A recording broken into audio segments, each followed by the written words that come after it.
Di pendopo dalem Kadipaten Pajang, semua yang hadir mendengarkan perkataan dari Adipati Hadiwijoyo.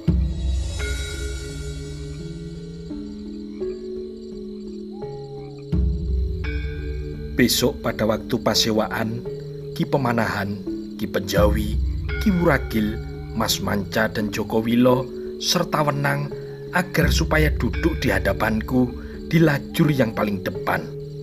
Dan aku minta salah seorang prajurit Wiromanggolo bisa menjadi seorang Pranatacara di acara pasewaan tersebut. Bagaimana Ki Lurawasono?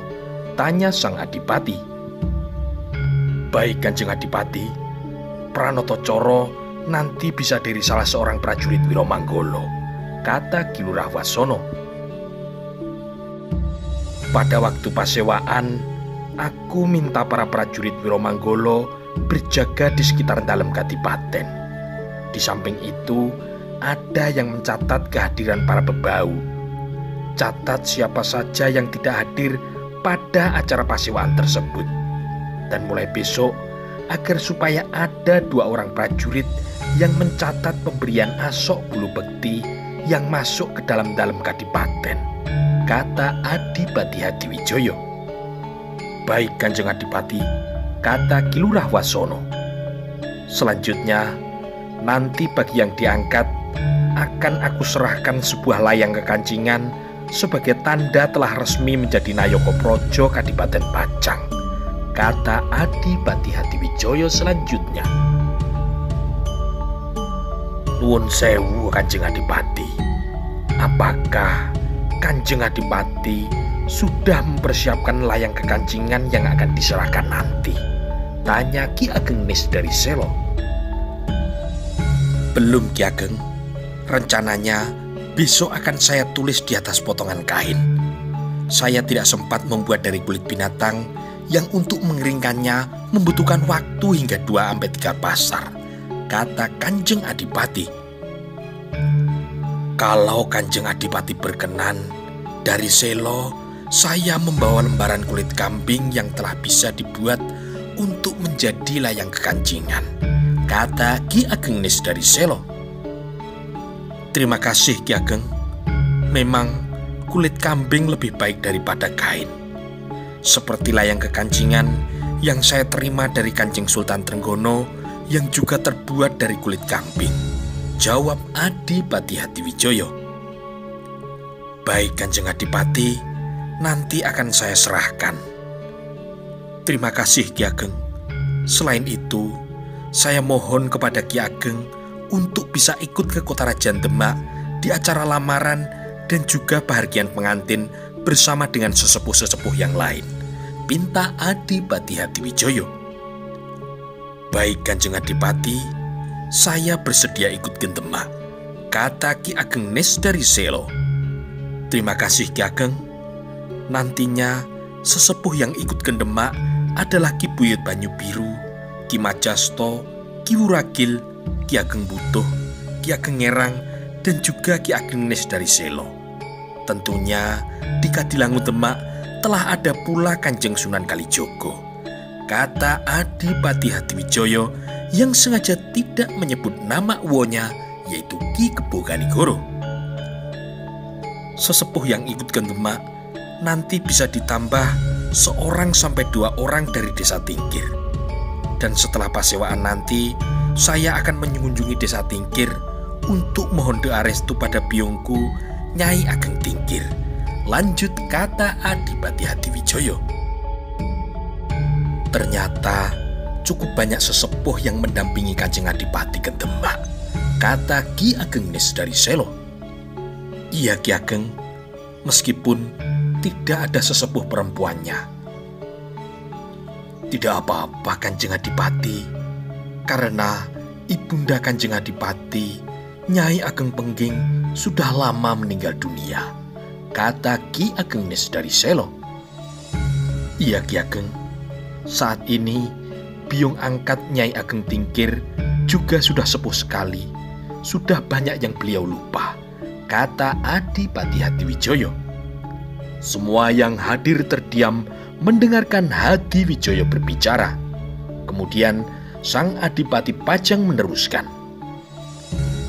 "Ki Ageng, bisa aku lihat kulit kambing yang nanti akan dibuat menjadi serat kekancingan itu, Ki Ageng?"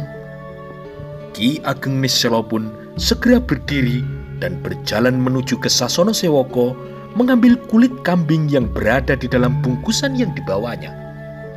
Selembar kulit kambing yang telah kering dan telah dibersihkan bulunya. Setelah mengambil kulit, maka Ki Ageng Nis kemudian kembali berjalan menuju pendopo Kadipaten Pajang. Ki Ageng Nisselo kemudian menyerahkan kulit kambing yang dalam keadaan tergulung itu kepada Adipati Hadiwijoyo. "Kulit ini cukup lebar, cukup kalau dipotong dan dibagi menjadi 6 bagian. Ini adalah kulit kambing yang baik, jauh lebih baik dibandingkan dengan tulisan di daun lontar yang banyak kita jumpai di dalam keraton," kata Adipati Hadiwijoyo. "Iya, Kanjeng Adipati. Kebetulan kulit itu sudah ada di Selo sejak 1 sampai 2 condro yang lalu," kata Ki Ageng Nis. Hadiwijoyo masih melihat kulit yang dipegangnya dan kemudian ia pun berkata, "Kulit yang sangat halus. Apakah masih ada yang perlu dibicarakan lagi?" tanya Adipati Pajang. Tidak ada seorang pun yang menjawab, semuanya hanya saling berpandangan. "Baik, kalau tidak ada yang dibicarakan lagi, silahkan dibubarkan. Saya akan masuk ke dalam," kata Hadiwijoyo. Lalu ia pun kemudian masuk ke ruangan dalam. Malam itu seperti pada malam-malam lainnya. Gelap dan sepi kini telah menyelimuti di seluruh bumi Pajang. Keesokan harinya, ketika fajar menyingsing, kesibukan mulai membuat Pajang menggeliat. Ternyata di daerah yang dulu dikenal dengan nama Mbula Ombo sekarang telah menjadi semakin ramai. Di beberapa tempat terlihat belasan orang sedang bersiap membersihkan lahan untuk membangun rumah. Mereka bukan orang Pajang, tetapi mereka berasal dari jauh, dan banyak orang yang memutuskan untuk pindah ke Pajang setelah Pajang berubah menjadi sebuah kadipaten. Hanya beberapa condro setelah pembuatan dalem kadipaten, daerah Pajang telah menjadi semakin ramai. Bahkan agak ke sebelah timur ada suatu tempat yang dipergunakan oleh banyak orang Pajang untuk melakukan jual beli ataupun tukar menukar barang. Di daerah itulah besok kalau Pajang sudah menjadi semakin ramai, nantinya bisa menjadi cikal bakal sebuah pasar yang ada di kota Raja Pajang. Matahari sudah semakin meninggi. Di Sasono Sewoko terlihat ada beberapa kesibukan berkaitan dengan akan diadakannya pasewaan pada esok hari. Puluhan pedang dan mata tombak yang dibawa dari Selo oleh Ki Pemanahan yang kemarin berada di Sasono Sewoko juga telah disingkirkan dan dimasukkan ke dalam gubuk yang ada di sekitar dalam kadipaten. Demikian juga dengan beberapa peralatan milik pasukan Wiromanggolo, semuanya juga sudah dimasukkan ke dalam gubuk. Ketika matahari semakin meninggi, beberapa orang telah tiba di dalam kadipaten. Belasan orang bebau dengan membawa beberapa hasil bumi yang akan dihaturkan sebagai asok hulu bekti kepada Adipati Pajang.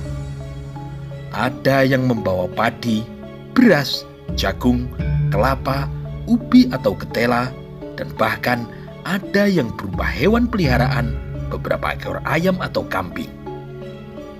Para bebau yang datang ke dalam kadipaten secara berurutan terus-menerus. Mereka bergantian menyerahkan tanda setia kepada Kanjeng Adipati. Ada beberapa bebau yang datang sendiri, tetapi ada pula yang mengutus beberapa orang untuk datang ke dalam kadipaten.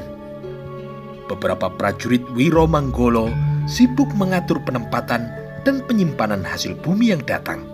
Semuanya kini telah dimasukkan ke dalam beberapa gubuk. Meskipun di Sasono Sewoko dan di gubuk-gubuk sekitar dalam kadipaten terlihat kesibukan, tetapi pembuatan beberapa rumah dan pembuatan sebuah sumur masih tetap berlangsung. Para tukang masih tetap bekerja menyelesaikan rangka bangunan rumah yang terlihat sudah hampir lengkap. Ki Pemanahan dan Ki Penjawi juga tetap membantu beberapa pekerjaan. Demikian juga dengan Joko Wilo dan Mas Manca, sedangkan Wenang membantu di dalam kesatrian. Dari tadi pagi, Kanjeng Adipati tidak keluar dari kamarnya, kata Wenang dalam hatinya.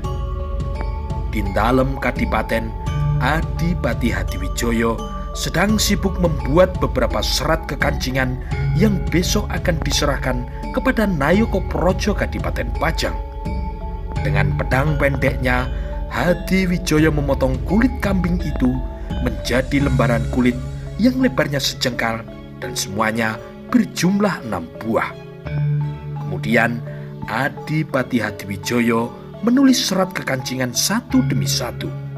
Dan saat ini yang ditulisnya adalah sebuah nama baru untuk seseorang yang akan diangkat sebagai Nayoko Projo berpangkat Bupati Jero.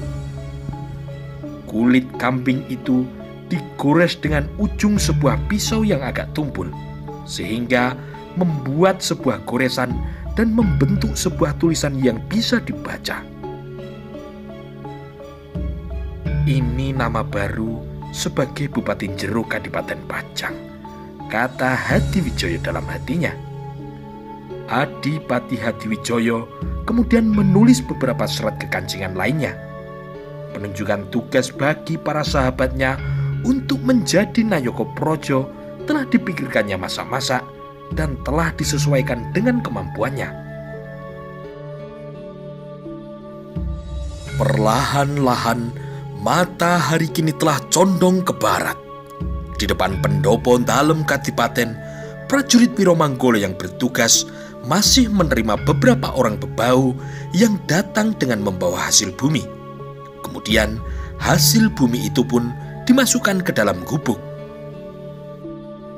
Besok di sini perlu dibuatkan sebuah lumbung yang besar yang bisa menampung seluruh asok bulu bekti yang berupa hasil bumi dari para bebau Pajang, kata Wenang yang ikut membantu membawa padi ke dalam gubuk. Demikianlah sore itu kesibukan menerima asok bulu bekti yang berupa hasil bumi dari para bebau telah selesai. Malam harinya, ketika para prajurit telah berkumpul dan beristirahat di Sasono Sewoko, Ki Ageng Nis sedang duduk bersila bersama Ki Pemanahan dan Ki Penjawi. Di sebelahnya ada juga Ki Wuragil, Mas Manca, Joko Wilo dan Wenang. Besok pagi, pada waktu pasewaan, kalian harus bersiap untuk memangku jabatan apapun yang akan diberikan oleh Kanjeng Adipati. Bahkan, kalian juga harus bersikap legowo kalau kalian tidak diberi jabatan apapun, kata Ki Ageng Niselo. Mendengar perkataan ayahnya, Ki Pemanahan dan Ki Penjawi menganggukkan kepalanya. Demikian juga mereka yang ikut mendengarkan. Semuanya setuju dengan kalimat yang diucapkan oleh Ki Ageng Niselo. Mereka masih berbicara dan bercerita di pendopo sampai wayah sepi bocah. Dan ketika sudah memasuki wayah sepi wong, maka mereka bersama para prajurit telah beristirahat berbaring di Sasono Sewoko di atas anyaman daun kelapa. Sasono Sewoko pun kini telah mulai sepi. Demikian juga di dalam kadipaten.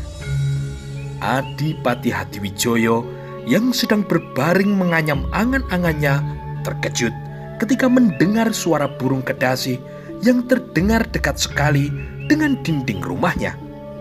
Dengan cepat, Hadiwijoyo bangkit dari pembaringan, lalu diambilnya keris Kiai Nogo Siluman dari tempatnya. Keris yang berbentuk nogo yang separuh badannya masuk ke dalam bilah keris, bermahkota kinatah emas yang di mulutnya menggigit sebutir berlian. Adipati Hadiwijaya pun kemudian menyelipkan keris Kiai Nogosiluman itu ke dalam bajunya, dan dengan perlahan-lahan ia menyelinap keluar melalui pintu belakang.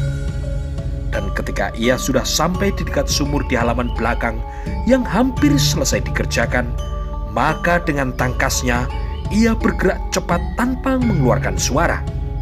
Ia mengejar suara burung kedasih yang kemudian bergerak menjauh. Suara burung kedasih masih terdengar lamat-lamat di arah barat, dan Adipati Hadiwijaya pun juga masih berlari mengejarnya. "Cepat sekali, aku tidak mampu mengejarnya," kata Adipati Hadiwijaya dalam hatinya. Setelah beberapa saat ia berlari dan telah agak jauh dari dalam kadipaten, suara burung kedasih yang terus-menerus berbunyi tiba-tiba berhenti, dan di depannya nampak kini seorang yang bentuk tubuhnya telah dikenalnya. Ia sedang menanti dirinya duduk di atas sebatang kayu yang melintang. Setelah dekat dengan orang itu, maka Hadiwijaya pun berkata, "Siwo Kebukanegoro?" "Iya, Nger, duduklah," kata siwonya. Adipati Hadiwijaya melangkah ke depan, mencium tangan siwonya, lalu ia pun duduk di sebelahnya. "Bagaimana persiapanmu tentang pasewaan besok pagi, Nger?" tanya wonya. "Semuanya sudah siap, wo. Mulai tadi pagi, para bebau telah datang menyerahkan hasil bumi ke dalam kadipaten," kata Hadiwijaya. "Iya, Nger, aku sudah melihatnya di gubuk. Para bebau yang menyerahkan hasil bumi banyak sekali. Kelihatannya para bebau di seluruh Pajang tidak ada yang balelo terhadap Kadipaten Pajang, Nger. Mudah-mudahan besok pagi semua bebau bisa datang di Sasono Sewoko. Lalu serat kekancingan untuk Nayaka Praja apakah sudah kau persiapkan, Nger?" tanya Ki Kebukanegoro. "Sudah, wo. Saya dibeli selembar kulit kambing dari Ki Ageng Niselo," kata Kanjeng Adipati.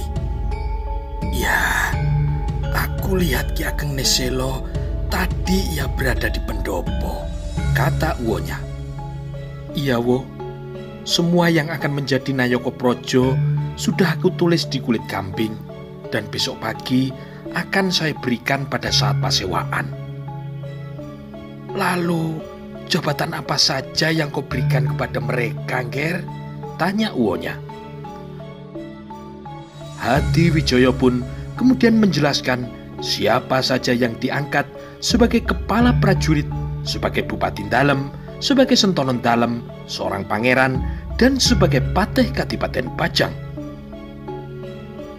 "Ya, pilihanmu sudah tepat, Nger. Mudah-mudahan semua bisa legowo menerima jabatan yang diberikan kepadanya," kata Ki Kebukanegoro. "Iya, wo," kata Adipati Hadiwijaya. "Lalu kapan rencanamu akan pamit kepada biongmu di Tingkir, Nger?" "Nanti, wo. Saya rencanakan setelah pasewaan. Mungkin 2-3 hari lagi, dan nanti saya juga akan menginap di Tingkir menemani biong semalam," kata sang adipati. "Bagaimana dengan keadaan biongmu, Nger?" tanya uwonya. "Biong masih sehat, wo. Tetapi beliau sudah agak pikun. Sekarang beliau dirawat oleh Paman Ganjur," kata Hadiwijaya. "Pamanmu Ganjur, kalau wadaknya masih mampu naik kuda, sebaiknya kau ajak juga ke kota Rajan Demak sebagai ganti biongmu yang tidak bisa datang ke kota Rajan Demak, Nger." "Baik, wo." Sementara itu, di Sasono Sewoko, beberapa saat yang lalu, Wenang yang sebetulnya belum tidur mendengar suara burung kedasih yang tiba-tiba terdengar menjauh. Pengalamannya meninggalkan desa butuh bertahun-tahun untuk berguru ilmu kanuragan di beberapa perguruan di tanah Jawa membuatnya mampu bersikap waspada. Dengan tidak menarik perhatian orang-orang yang berada di Sasono Sewoko, Wenang mengambil pedang pendeknya. Kemudian Wenang pun melangkahkan kakinya turun dari Sasono Sewoko menuju halaman belakang, dan pedangnya pun kemudian disangkutkan pada ikat pinggangnya. Matanya yang tajam memandang ke arah suara burung kedasih, dan sempat dilihatnya sekelebat orang yang sedang berlari.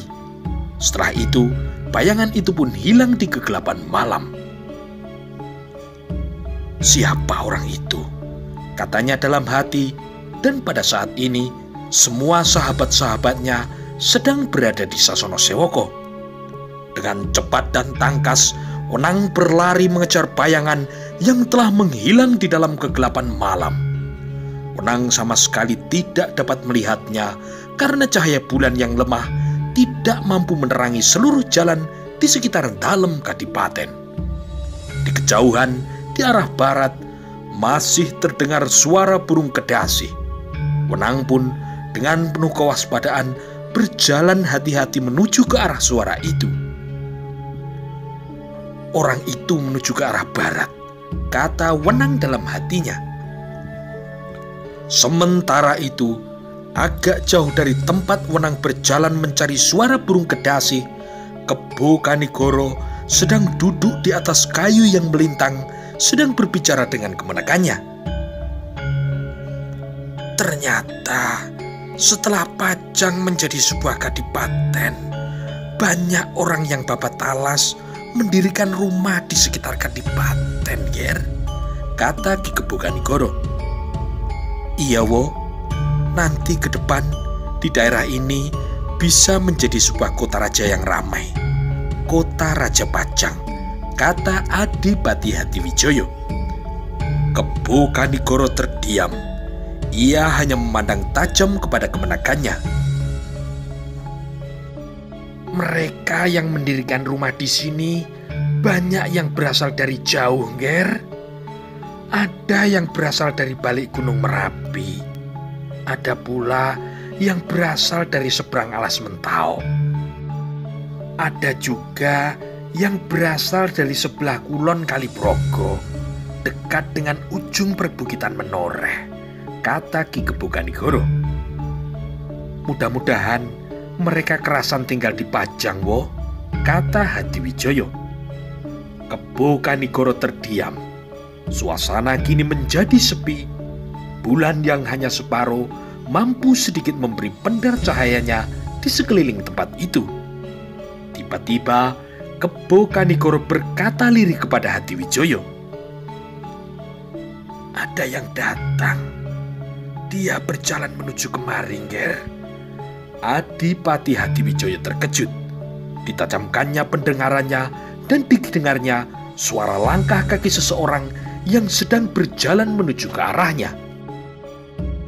Keduanya dengan cepat berdiri dan berlindung di sebalik pohon. Dan dengan matanya yang tajam, meskipun cahaya bulan tidak sepenuhnya bisa membantu, tetapi dari bentuk tubuhnya, Hadiwijoyo bisa segera mengetahuinya. "Itu Wenang. Dia pasti mengejar saya," kata Adipati Hadiwijoyo lirih. "Wenang, apakah itu orang yang besok akan kau angkat menjadi Nayaka Praja, Ger?" tanya uwonya. "Iya, wo. Hanya dia yang belum aku ketahui tingkat ilmu kanuragannya. Yang lainnya saya sudah tahu, wo," kata Hadiwijoyo. "Apakah kau akan mencoba kemampuan ilmu kanuragannya, Ger?" tanya Ki Kebo Kanigoro. Hadiwijoyo mengangguk. Mereka yang ikut bergabung di Pajang, yaitu Ki Pemanahan, Ki Penjawi, Ki Wuragil, Mas Mancau maupun Joko Wilo, telah diketahui ilmu kanuragannya oleh Hadiwijoyo. Hanya Wenang yang belum pernah dilihat kemampuannya. Wenang yang pernah berkeliling di daerah Brangkulon, belajar di beberapa perguruan, berlatih olah kanuragan sampai ke Cirebon, ke Gunung Ciremai, bahkan sampai ke Segoro Anaan, tentu mempunyai bekal yang cukup untuk dijadikan beteng Kadipaten Pajang. Kebo Kanigoro lalu mengeluarkan sebuah kain segi empat berwarna hitam yang panjangnya kira-kira 3 jengkal. Lalu kain itu pun diberikannya kepada Hadiwijoyo. "Ger, kau pakai kain ini sebagai penutup muka dan kau pancing ia ke lapangan rumput yang agak luas di sebelah barat pohon randu alas itu," kata uwonya. Adipati Hadiwijoyo kemudian menggunakan kain itu sebagai penutup muka. Lalu di bagian belakang diikat dengan erat dan ia pun siap mencoba kemampuan Wenang dalam olah kanuragan. Sementara itu, Wenang yang berjalan berhati-hati dengan penuh kewaspadaan mencari suara burung kedasi dan bayangan orang yang berkelebat berlari ke arah barat. Tetapi Wenang terkejut ketika dengan tidak diketahui dari mana datangnya, ia melihat ada seseorang yang berjalan berlawanan arah agak jauh di depannya, seakan-akan sedang menghampirinya. "Orang itu sangat mencurigakan," kata Wenang dalam hatinya. Dirabanya kini ikat pinggangnya. Ketika tangannya menyentuh hulu pedang pendeknya, maka ia pun berniat untuk menangkap orang yang mencurigakan itu. Orang itu berjalan di malam hari tanpa membawa penerangan apapun. "Orang yang berjalan di malam hari biasanya membawa sebuah obor," kata Wenang dalam hatinya. Di bawah sinar bulan yang tidak begitu terang, Wenang tidak mengetahui siapakah orang yang sedang berjalan menuju ke arahnya. Orang itu belum melihatnya. Ia berjalan melenggang seenaknya, dan ketika jaraknya sudah semakin dekat, tinggal beberapa langkah lagi, maka orang itu pun terlihat terkejut ketika melihat Wenang. Lalu ia pun kemudian berbalik arah dan berlari menjauh. Dengan sigap, Wenang pun mengejarnya dan berteriak, "Berhenti di sana!" Tetapi orang itu pun tetap berlari cepat ke arah barat dan Wenang pun dengan sekuat tenaga mengejarnya.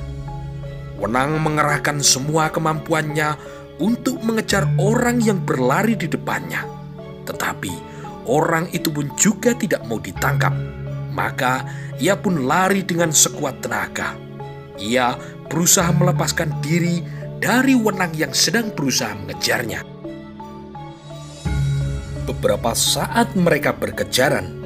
Setelah melewati sebuah pohon randu alas, tibalah mereka di sebuah tanah lapang yang tidak terlalu luas. Lalu orang yang dikejar itu telah berhenti dan berbalik arah menghadap kepada pengejarnya.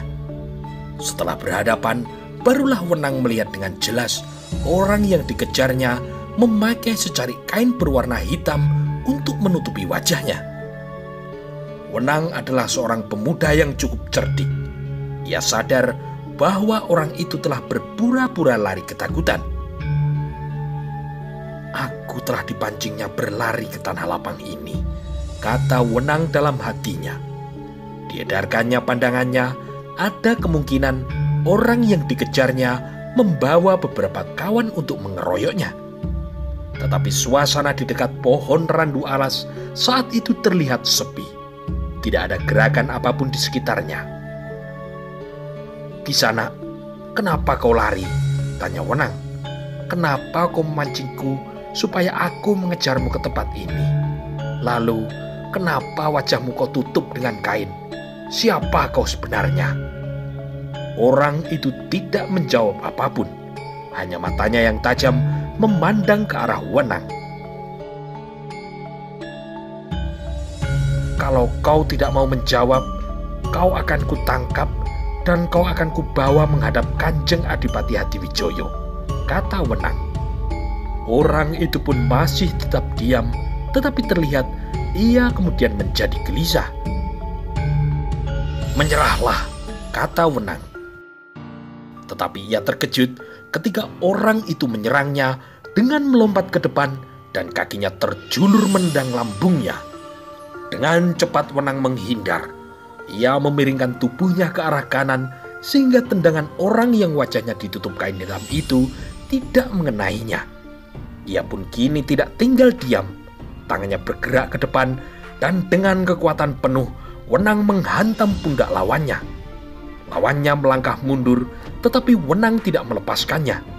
Ia melompat dan dengan sisi telapak tangannya ia menghantam kepala lawannya. Kecepatan gerak Wenang memang mengagumkan. Lawannya terkejut ketika sisi telapak tangan Wenang tiba-tiba bergerak akan menghantam kepalanya. Dia pun tidak sempat menghindar. Yang dapat dilakukannya adalah menyilangkan kedua tangannya di atas kepalanya. Orang itu mencoba membenturkan kekuatan kedua tangannya dengan sisi telapak tangan Wenang. Kini terjadilah benturan yang keras dan ternyata keduanya terkejut. Wenang dengan segenap kekuatan yang disalurkan di sisi telapak tangannya seakan-akan merasa membentur tembok baja yang kuat sehingga kekuatan tangannya terpental membalik ke belakang. Dan kini dengan susah payah Wenang pun mencoba menguasai dirinya. Ia pun lalu segera melompat mundur 2 langkah mencoba menjaga jarak dari serangan lawannya. Lawannya juga tidak kalah terkejutnya. Hantaman sisi telapak tangan Wenang telah dapat ditahan dengan 2 tangan bersilang di atas kepalanya. Namun ternyata benturan itu mampu mendorongnya selangkah mundur karena kedua tangannya terasa seperti tertimpa sebongkah batu hitam. Benturan pertama mengakibatkan keduanya bisa mengukur dan mengetahui kekuatan masing-masing lawannya. Ternyata tenaganya cukup besar. Ia mampu mendorongku mundur, desis orang yang wajahnya tertutup kain hitam. Bukan main. Tenagaku tidak mampu membongkar pertahanan kedua tangannya yang bersilang, kata Wenang dalam hatinya. Kedua tangannya kuat sekali. Sadar bahwa lawannya berilmu tinggi, Wenang yang berniat akan secepatnya menangkap orang itu, segera mempersiapkan sebuah ilmu yang didapat dari seorang pertapa yang menyendiri di segoro Anaan. Wenang pun akan berusaha melumpuhkan lawannya pada pancaran ilmunya yang pertama. Direntangkannya kedua tangannya ke samping dan hanya sekejap. Setelah itu, Wenang pun berteriak nyaring melompat menyerang lawannya. Kedua sisi telapak tangannya silih berganti tanpa henti menyerang tubuh orang yang wajahnya tertutup kain. Serangannya kini terus dilancarkan terus-menerus tanpa henti dengan kecepatan yang mengagumkan.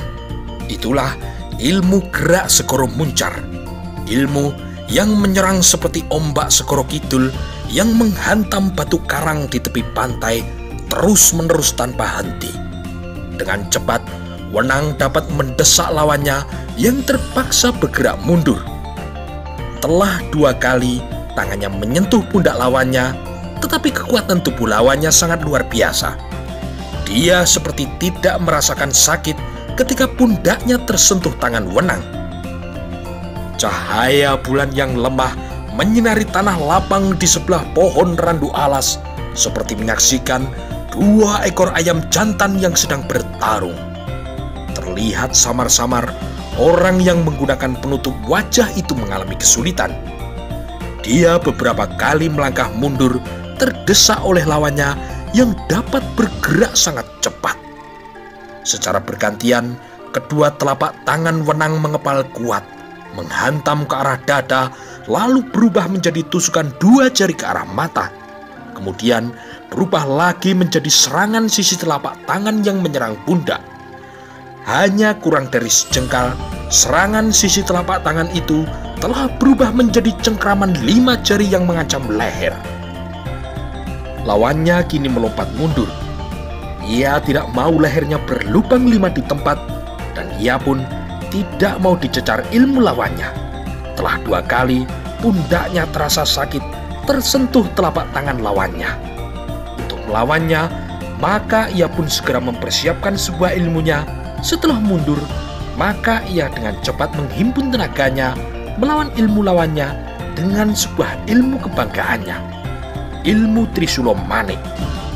Sesaat kemudian, Wenang melihat lawannya melompat ke depan sambil berteriak menyerang dirinya. Wenang yang tak mau dirinya tersentuh tangan lawannya, maka ia pun melompat ke samping, lalu tangannya pun berbalas menyerang. Terjadilah kini benturan dua macam ilmu gerak, dan beberapa saat kemudian Wenang pun merasakan tekanan yang berat dari lawannya. Dua buah tangan lawannya kini seakan-akan berubah menjadi 3 buah. Benturan-benturan yang terjadi ternyata mampu mendorong Wenang bergerak mundur. Badannya kini telah 2 kali terkena tangan lawannya. Ilmu apa ini? Ia mampu mendesak ilmu Segoro Muncar. Luar biasa ilmu kanuragan orang ini. Ia mampu mendorongku mundur. Siapa dia sebenarnya? Kata Wenang dalam hatinya sambil tangannya menangkis serangan lawannya. Di bawah cahaya bulan yang remang-remang, orang yang wajahnya tertutup kain hitam mendesak Wenang untuk bergerak mundur terus ke belakang. Ketika 2 tangan lawannya menyerang secara bergantian, maka Wenang pun menghindar ke samping. Tetapi ketika sekali lagi pundaknya terkena pukulan tangan yang ketiga, maka Wenang pun melompat mundur 2 langkah. Tangannya dengan cepat meraba hulu pedang pendeknya, dan dalam sekejap tangannya kini telah menggenggam erat pedang pendeknya. Ketika sinar bulan yang lemah menyentuh ujung pedang yang digenggam Wenang, maka lawannya melihat betapa berbahayanya Wenang dengan ilmu yang mengandalkan gerak kecepatan tangan dipadukan dengan tajamnya sebuah pedang pendek. Menyerahlah sebelum terlambat. Kau akan kubawa menghadap Kanjeng Adipati Hadiwijoyo, kata Wenang sambil bersiap menyerang dengan menggunakan pedang pendeknya. Berbahaya, kata lawannya dalam hati. Lawannya kini menarik nafas panjang. Ketika Wenang sedang berbicara, maka ia pun mempergunakan waktu yang sekejap itu untuk matek aji yang dapat melindungi dirinya dari sentuhan pedang pendek lawannya. Dengan cepat dibangunnya sebuah kekuatan yang luar biasa. Aji Lembu Sekilan. Menyerahlah, teriak Wenang sekali lagi. Orang yang wajahnya tertutup kain itu tidak menjawab. Ketika ia merasa pemusatan kekuatan Aji Lembu Sekilan itu telah selesai dan ilmu itu sepenuhnya telah manjing dalam dirinya, maka dengan berani orang yang memakai penutup wajah itu mulai bergerak menyerang lawannya yang bersenjatakan sebuah pedang pendek. Wenang pun kini maju menyongsong lawannya. Pedangnya berkelebat mengitari lawannya yang memakai kain penutup wajah. Wenang dengan kecepatan yang mengagumkan segera menggerakkan pedang pendeknya ke kanan dan ke kiri. Ia memang sejak semula tidak berniat membunuh lawannya itu. Ia hanya berusaha melumpuhkan dengan melukai tangan atau kakinya saja. Dengan lambaran ilmu Segoro Muncar, pedang Wenang dapat bergerak sangat cepat seperti lebah yang tiba-tiba mengitari tubuh lawannya. Beberapa saat telah berlalu. Sinar bulan yang lemah hanya memperlihatkan pantulan pendar cahaya di pedang pendek yang digerakkan oleh Wenang. Wenang melihat lawannya dengan gigih masih melawannya tanpa senjata apapun. Tetapi ternyata Wenang tidak mampu untuk mendesaknya mundur.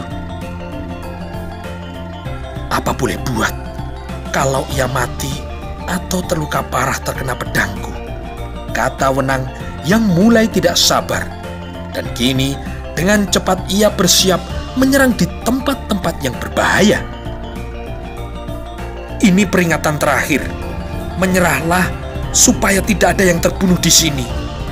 Kau hanya akan kubawa ke hadapan Kanjeng Adipati, teriak Wenang. Orang yang wajahnya ditutup kain hitam itu tidak menjawabnya. Maka Wenang pun kini menggerakkan pedangnya ke depan, mulai menyerang lawannya dengan puncak ilmu Segoro Muncar. Wenang memutar pedangnya seperti paling-paling, lalu tiba-tiba berubah lurus ke depan menusuk pundak, sehingga ini membuat lawannya terkejut. Dengan cepat ia pun mundur selangkah ke belakang, tetapi Wenang pun melompat maju sambil berteriak. Dalam sekejap, kini ia telah merubah menjadi sebuah tusukan ke pundak, menjadi sabetan ke arah dada. Lawannya yang tidak sempat melompat mundur, sabetan Wenang kini yang dilambari dengan puncak ilmu Segoro Muncar telah mengarah ke dadanya. Wenang yang sudah memperhitungkan ujung pedangnya akan menggores dada lawannya menjadi kecewa ketika pedangnya kini tertahan oleh sebuah perisai yang tidak terlihat yang berjarak hanya sekilan dari tubuh lawannya. Kembali, kini Wenang mengeluarkan segala kemampuannya.